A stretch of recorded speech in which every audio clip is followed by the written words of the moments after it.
From wherever we are, we acknowledge the traditional custodians of country throughout Australia, recognising their continuing connection to this land, its waterways, the stars in the skies since time immemorial. We pay our respects to the elders, knowledge holders, and to all the generations of First Nations peoples who have nurtured their unceded sovereign lands for over 80,000 years and continue to do so today.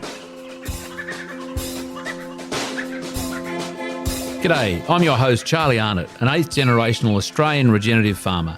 And in this podcast series, I'll be diving deep and exploring my guests' unique perspectives on the world so you can apply their experience and knowledge to cultivate your own transition to a more regenerative way of life.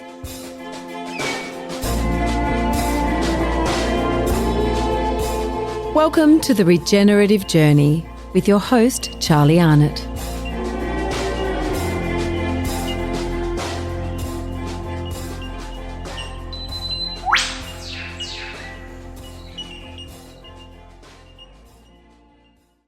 Well, Bignell, welcome to the Regenerative Journey and welcome to the conclusion of Grounded. Man, Hey, and yeah, I caught you just as you are downing your 15,000th lozenge. Yep. Trying to help it. So hopefully I won't strain your voice too much more. Mate, how are you? Good. Are you glad it's over? You've had a big couple of days. Yeah, a lot of talking events, a few demos with all my tech and stuff. Tell us about before we get to your impressions of Grounded, because I know you got to see a few people. Yep. What were you doing here and kind of why? What's your? Matt rang me up to ask me to be on the steering committee and help him form the event, which I thought was a good chance. Liked the idea behind it.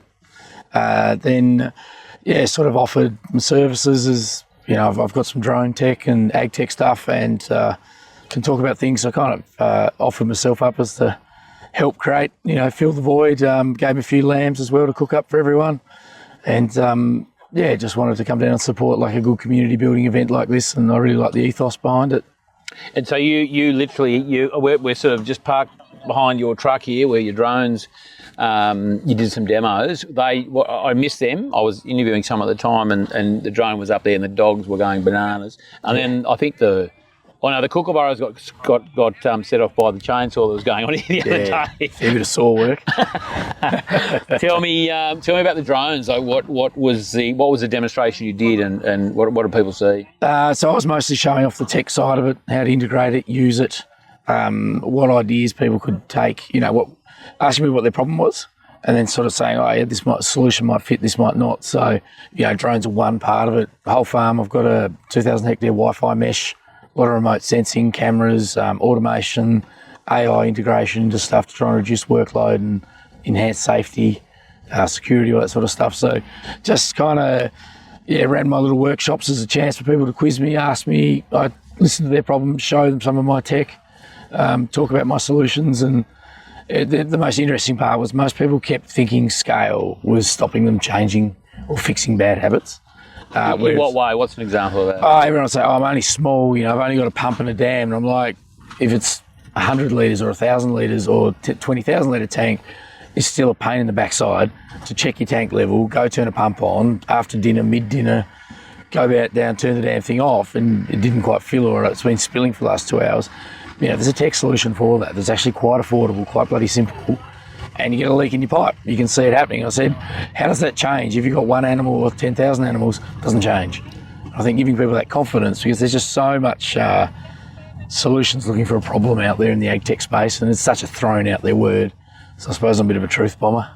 Well, that's a good point, because I guess, that's one of the, certainly been the development in the last few years of AgTech in a big way. I don't know how that compares to all tech sort of developing in pick an industry.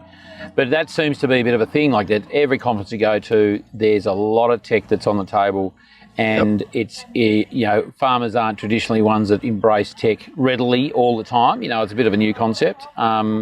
So, I guess thank you for maybe cutting through the weeds for people to sort of a lot of people out there want to get rich off you, not with you. And that in that drone revolution, like I've been in it since 2012, and it's just it was vulgar, drove me insane. And We're talking big, like not little camera droney things. You're talking like no, these things are like $30,000 each, and we use them for magnetic survey to do mine exploration through the VTOL machine. So 4 engines, takes off vertically, transitions into a plane, and then goes fire spotting for 5 hours over the horizon. Airframes like that. So we've also done photogrammetry work for Holter and people like that to do farm maps, and really we just farmers like a big red button. And our clients want that, so we provide a solution like a workflow. That's our value, and that's what the tech is.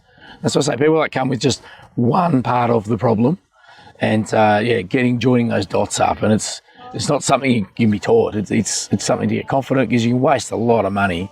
It can get complicated, and you can make your life hell doing it too. Like, you can be there pulling your hair out, saying, "Why won't this anything work?" And also integration as well. Like wouldn't it be nice if there was one kind of program that could pull all these different things in, whether it's drone stuff. I don't even know that's possible or actually useful. But again, the overwhelming thing is there's another platform you're paying for, another subscription you're paying for, and the I guess the confusion of what do I actually need, and then before you know it, you're paying 12 subscriptions. And I'm kind of experiencing this at home and going, actually, hang on, let's just stand back and ask why, look at the dollars, and see can we consolidate some of this stuff. It's a big thing. That's horrendous. And it's like we've created our own dashboard for the farm, so I can log in. Staff can have their layers of profiles and stuff to look at electric fences, water troughs, is a pump running, how many, then the Sparky can log in, look at a variable speed drive, look at my pump curve efficiencies, tune it all remotely, and then just log back off.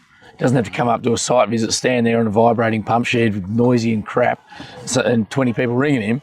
He can just sit down there tonight, and I'll say, "Hey mate, my pump's start up, but let's look at this pipe film. That's, she's cavitating like mad.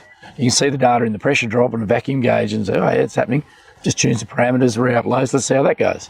And is this you built this platform? Yeah, yep. So engage geeks as such, guys that are good at it. Yeah. And what's it called? Is it commercially available? Yeah, YMBT. Guy Harold McIntyre. Say again. YMBT, I think it is. And it's again guys that were good at doing jail security and all sorts of stuff. And then myself, another farmer, Will Bowden, we had our ideas and solutions. I'd been building Wi-Fi networks for connectivity and safety, and make phone calls when I'm down the back end of my farm. And then I wanted to integrate and whatnot, and it started getting cluttery. I was alt-tabbing and shifting between apps non-stop, and I had some pretty ghetto rigs.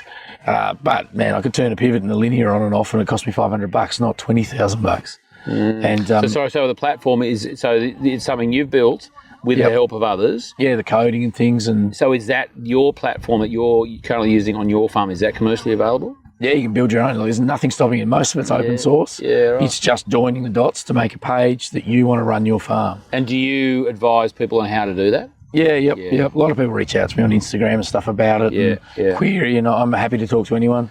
Hence why I got my voice. Yeah. Hopefully no one calls tomorrow and you can rest your voice. Well, what about let's get to the conference, because I'm conscious that there's activities happening behind us that we want to partake in.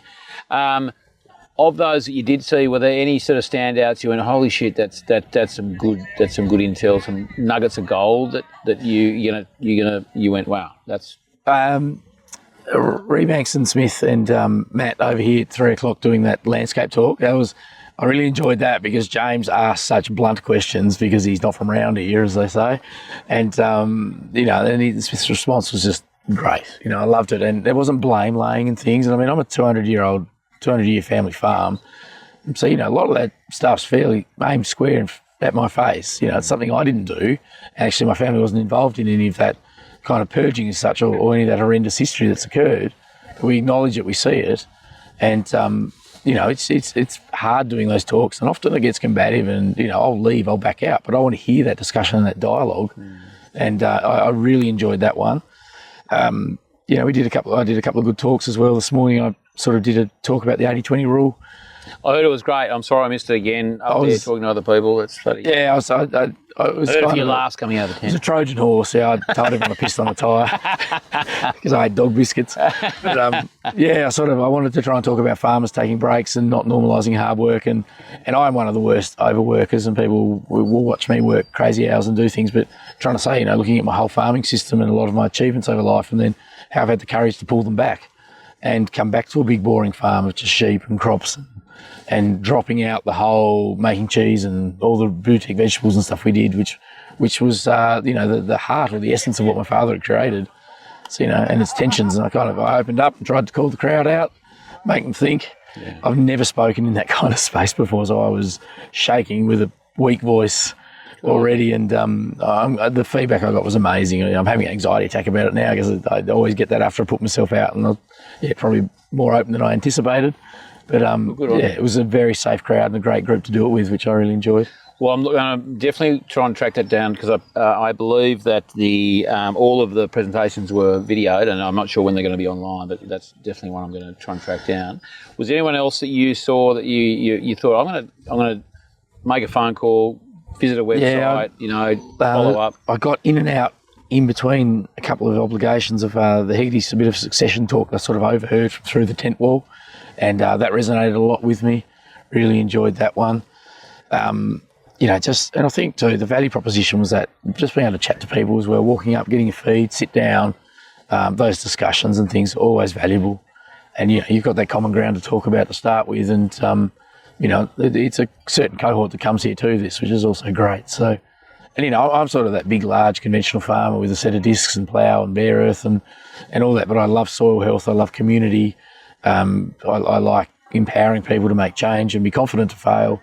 And I've got the gift of the gab, so I can talk about it a bit as well, and I'm not afraid to help inspire that. So so I believed in the principles of this conference, making farming better, and it's not just about soil carbon cycle or soil function or something.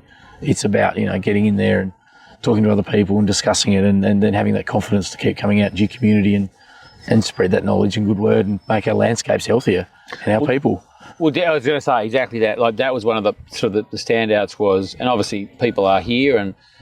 This was put on by people, but there were talks about soil microbes and dairy and whatever else and drones. But at the end of the day, there's a real emphasis on relationships and connectedness, and sort of not so much a tribe, but just the succession stuff is another example of the people stuff. Like we often forget the people, not the issues, it's the people stuff, and your 80-20 was clearly about that. And so that puts the humanity back into sometimes some pretty bloody dry topics. And science-based topics, which is fine.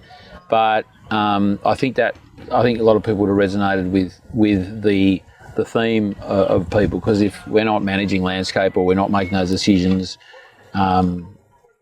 landscape's fucked.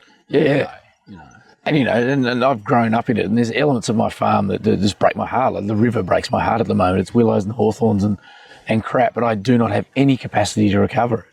And, I'm thinking about trying to get the fishermen that want to fish it. I say, well, come and give me a hand to bloody clean the river up, Let's cut some hawthorn down, put them in a pile and get the bank clear and I'll do my bit where I can and, let's try and heal it. But, trying to find that engagement in communities is always tough. If that dialogue's not there, it's impossible. There's other parts of my farm I absolutely love. Like I love landmarking because I actually go around all my orchid patches on the motorbike and ride through them, and I can see what's coming out and what's happening, and sun orchids are coming and these are dying off and they weren't there this year. Oh, wow, look at it here. And then you find pockets you've never seen them. And, stuff like that. Looking at my flowers and also, but then looking at the feed, and I see it as a resource too. I see it as feed on offer. How many days have I got there? What am I doing? How do my stock look? What are they eating? What are they chasing? What are they leaving? And so, it's a weird thing how I've sort of kind of end up in these spaces. And I think it's a perfect. It's the perfect natural progression. I mean, you're good at it, and making. I guess maybe one of your skills is that you make potentially complex situations simple. Whether it's through technology or your sort of ability to.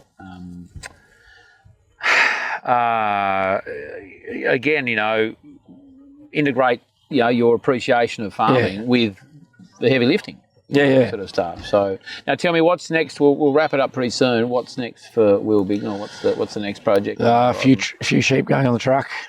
Weaning coming up, so we're trying to get all our weaning tucker going. Irrigation. It's just prime irrigation time. So having these big rain events lately, got a lot of moisture probes around the farm. So I'm going to go and dive into those and just see how they look after a nice bit of rain. Had a beautiful bit of rain over the last couple of weeks. So we're going to be green till Christmas, compared to last year, I'm 120 mils more rain than this time last year. Right. Last year was on my knees. Yeah. So I'm just looking forward to getting out, chilling a bit. I've got the Rebanks family coming. I was going to say, that's a bonus. Yeah, I've got 2 days of them. So show them around the farm, show them up in the high country, and looking forward to just chatting with them, listen to all their books while I was planting crops this spring. So I can sort of say, you know, planting pyrethrum, listening to you, Helen, and James, you're a bit of barley and a few poppies over here. Well, I hope you can give your voice a rest. Yeah. Well, thanks so much. Let's wrap it up and Thank you. Out of the bar.